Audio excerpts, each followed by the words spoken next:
South Africans, speak to all South Africans. I'm so proud here at BOSA because we're the only organization that all South Africans can associate with. We are the only ones who can campaign, not only in Germiston, but in all communities of Ekurhuleni. And that is why, when we build this movement, future generations, that would thank you for that.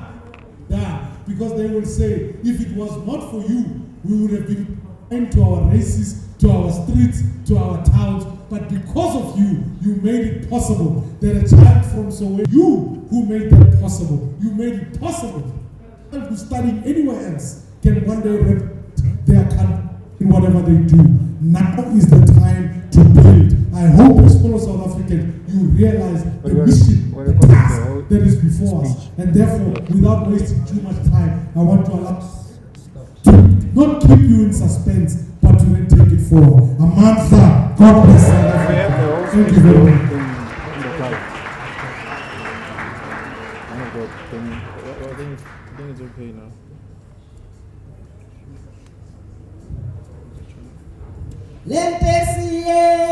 Lentesiyenzayo, lentesiyenzayo, lentesiyenzayo. You say it stopped. Can you refresh it? Lentesiyenzayo, lentesiyenzayo, lentesiyenzayo.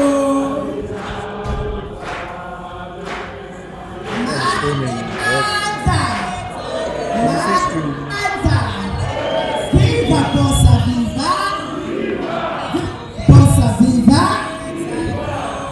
Sanbonani Dumela of to everybody who is here. I'm very excited to be here today. And that is because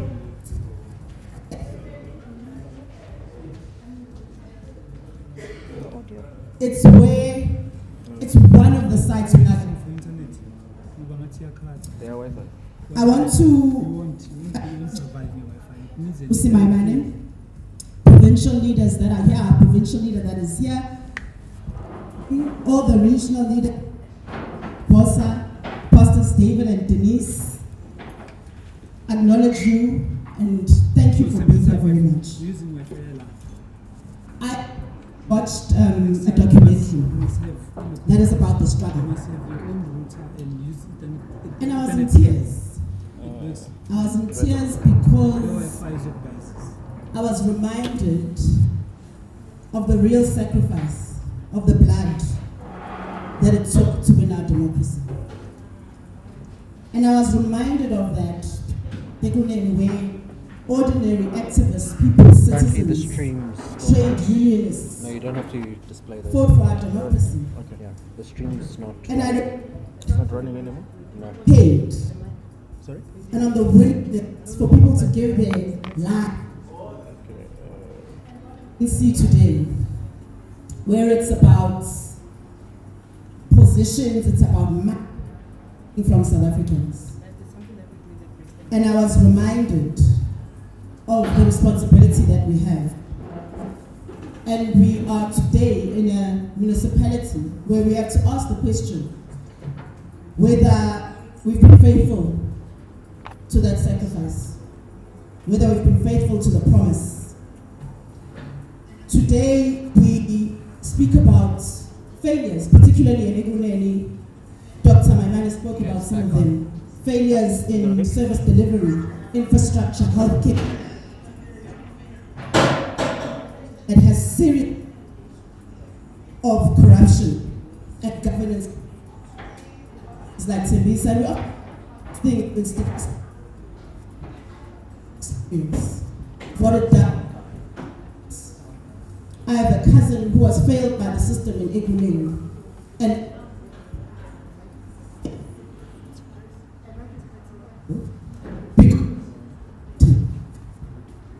I have a cousin who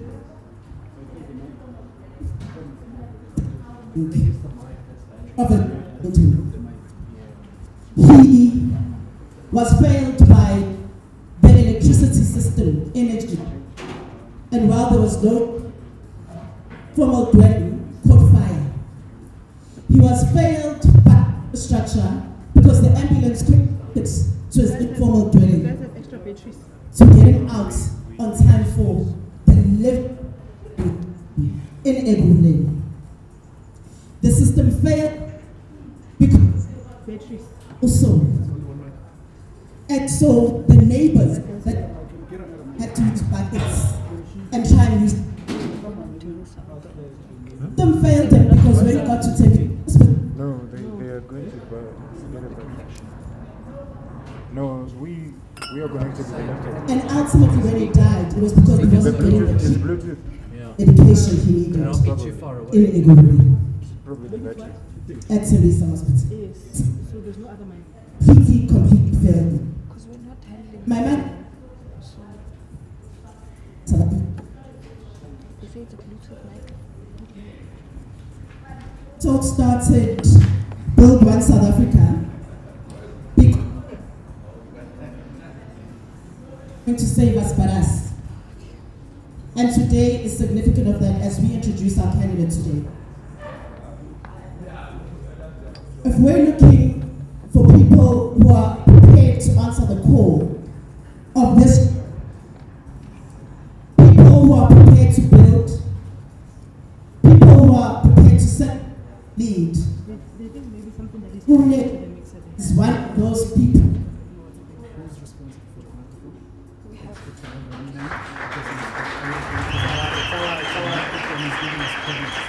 When we speak about leadership, we often make the mistake of looking we look at positions held, awards received, but leadership is ultimately not measured by titles. It's measured by those who build, those who serve, those who create opportunities for others. And so, when I look at our candidate today, Nongelo Chiyumi.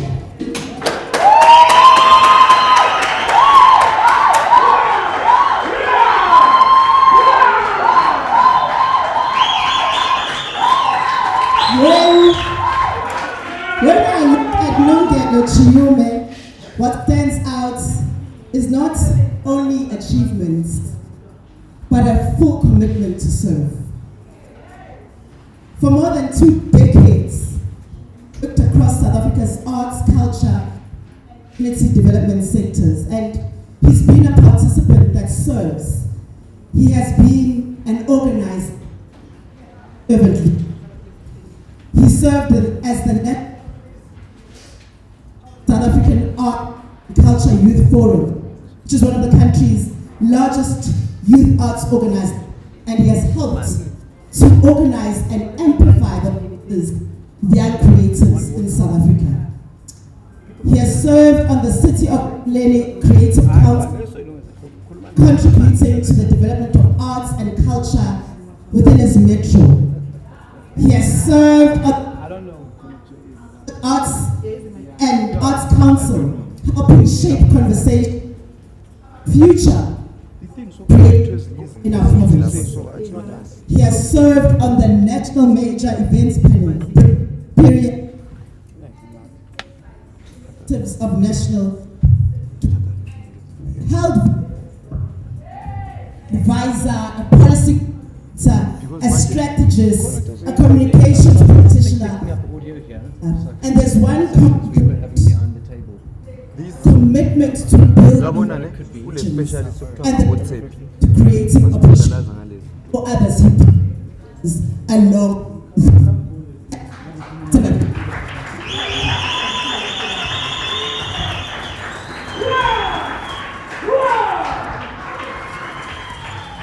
And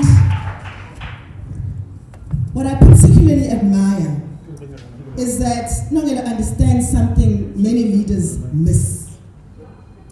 He understands that the arts and culture are not luxuries. He understands that they are not extras. Identity, part of how society builds dignity, part of how society builds opportunity and equal participation. He understands that when young people find their voice, they discover their talents, and they see possibility in the future. And this belief has earned him, both internationally and locally, industry honors in the Ekurhuleni itself. But perhaps, lastly, the most important thing about him is that through all these achievements, he's remained deeply connected to community. I'm using this line. He has remained committed to creating opportunities for others, and he's remained committed to service. And I'll say this again, I say it all the time.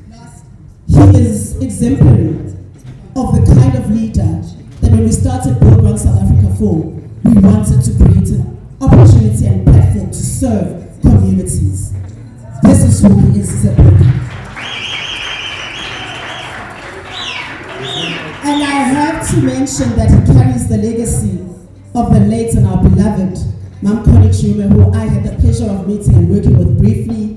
He carries a name that is respected across South Africa and beyond, but he lives not only as a son of a legend, he leads not only as son of a legend, but as a leader in his own rights, a leader who's chosen to all of this generation, a leader who believes in the people of Ekurhuleni, a leader who believes in the city and the future of the city.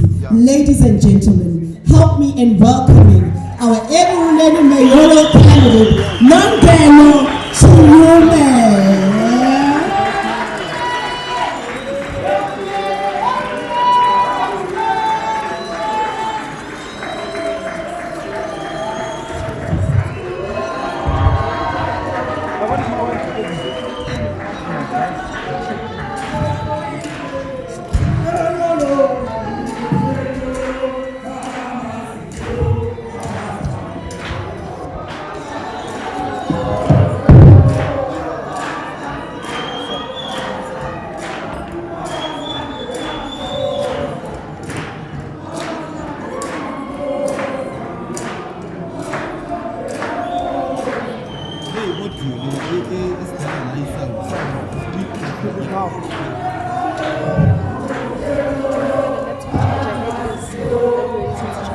Inside the bag. Which one? Huh? Which one? The laptop bag. You put it in there. I saw it.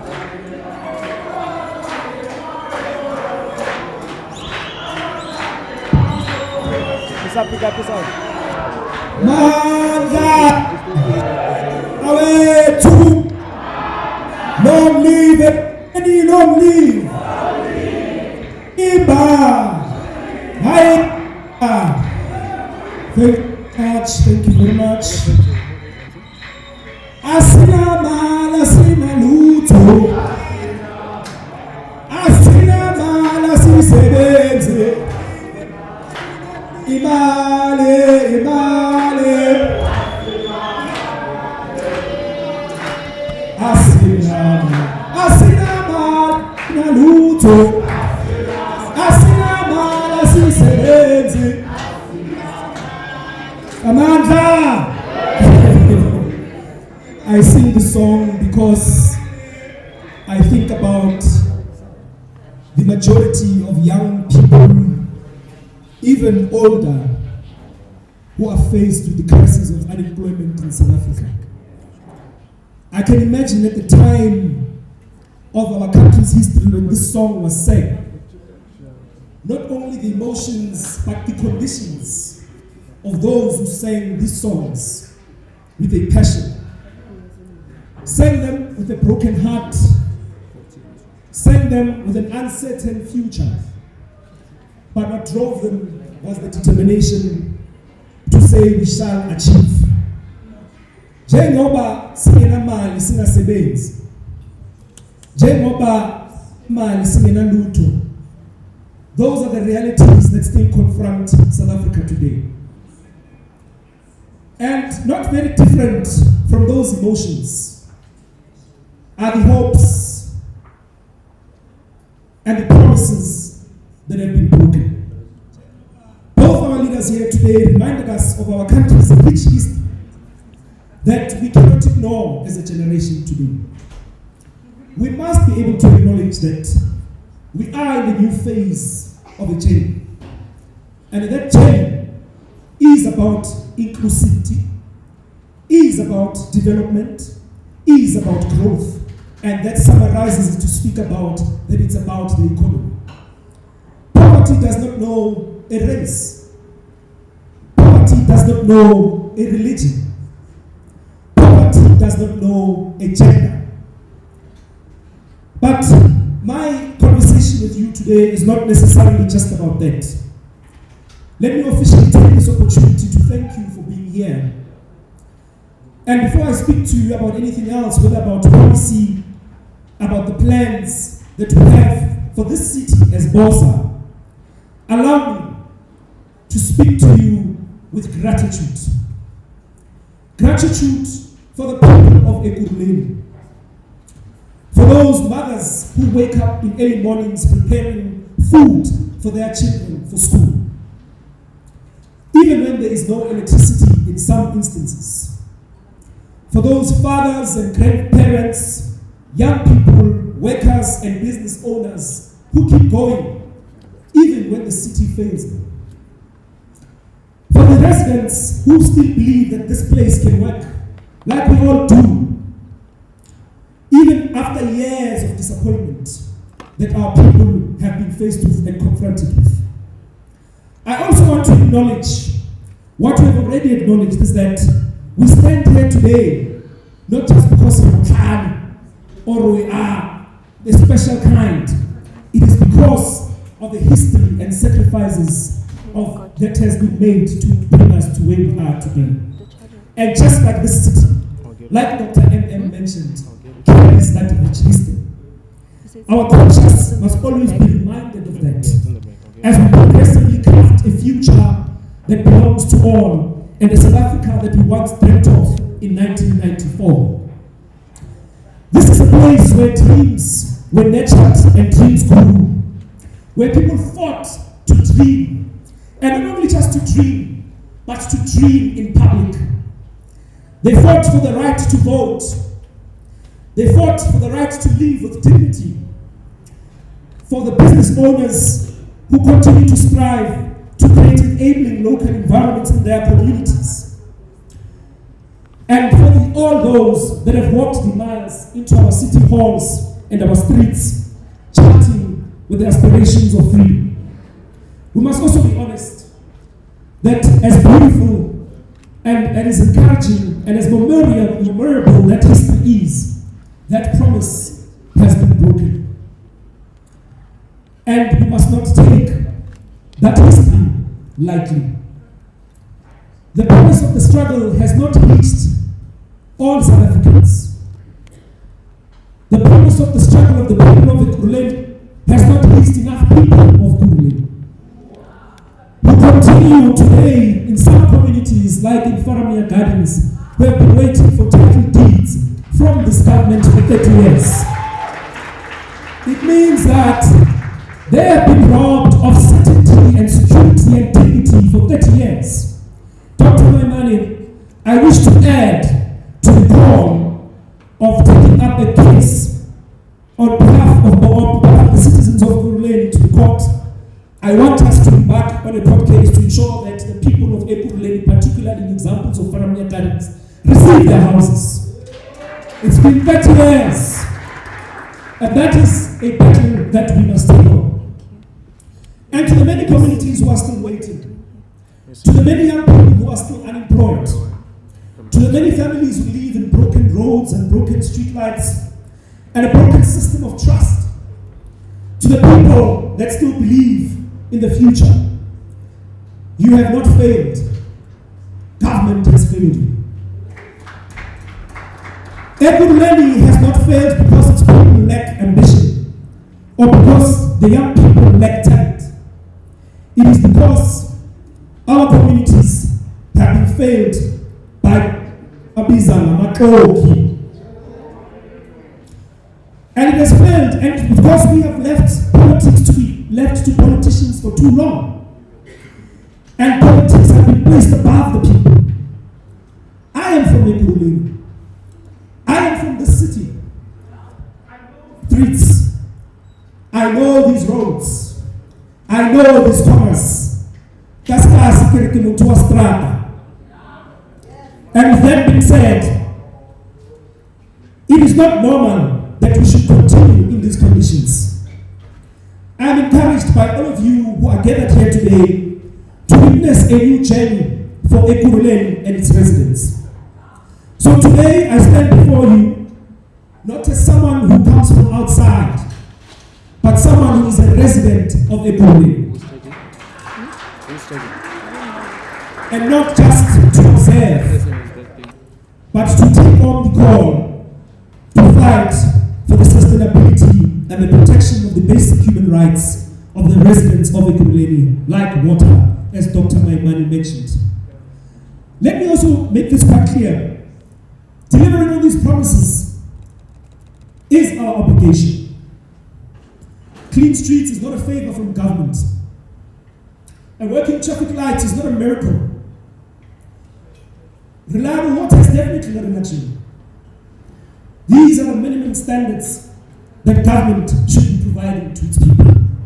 And I'm proud today to stand as a BOSA candidate in these upcoming local government elections to ensure that the basics are delivered to the people and the residents of Ekurhuleni. And it is in which a flaw you must never fall in belief. But our ambition cannot just end there.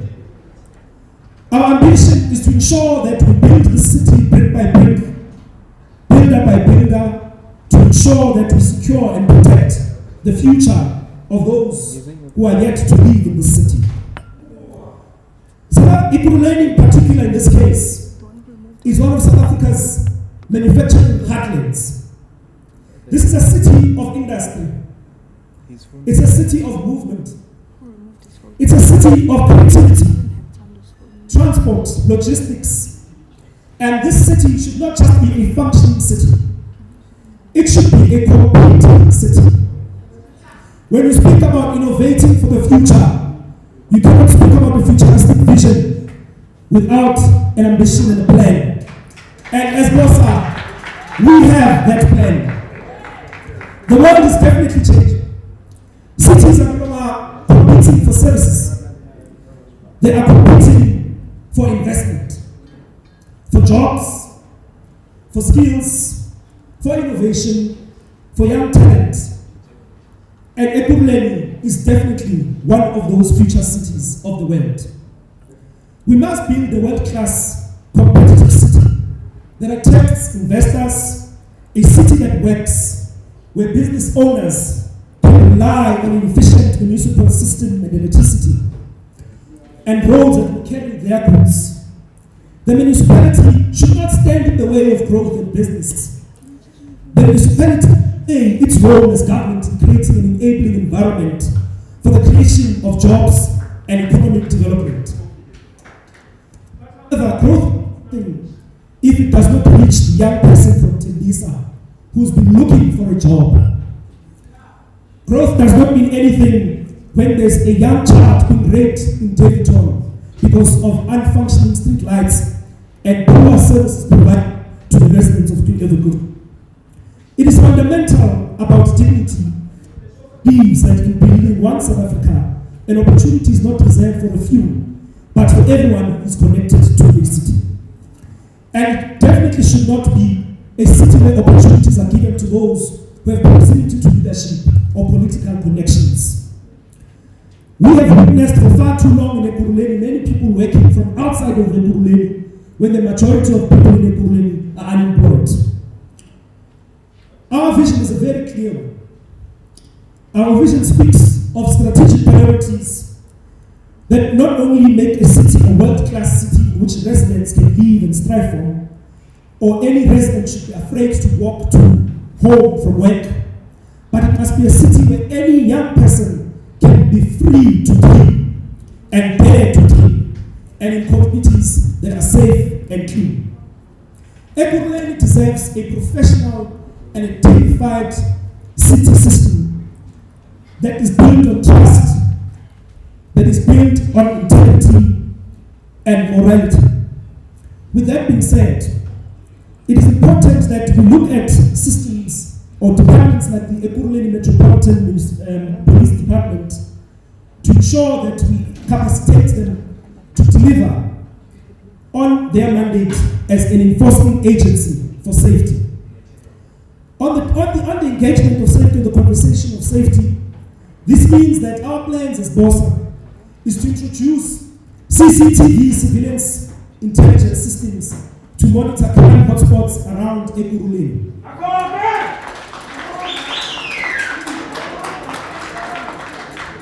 We should also strengthen the Ekurhuleni Metropolitan Police Department by recruiting 1,000 new EMPD officers within our first 12 months in office.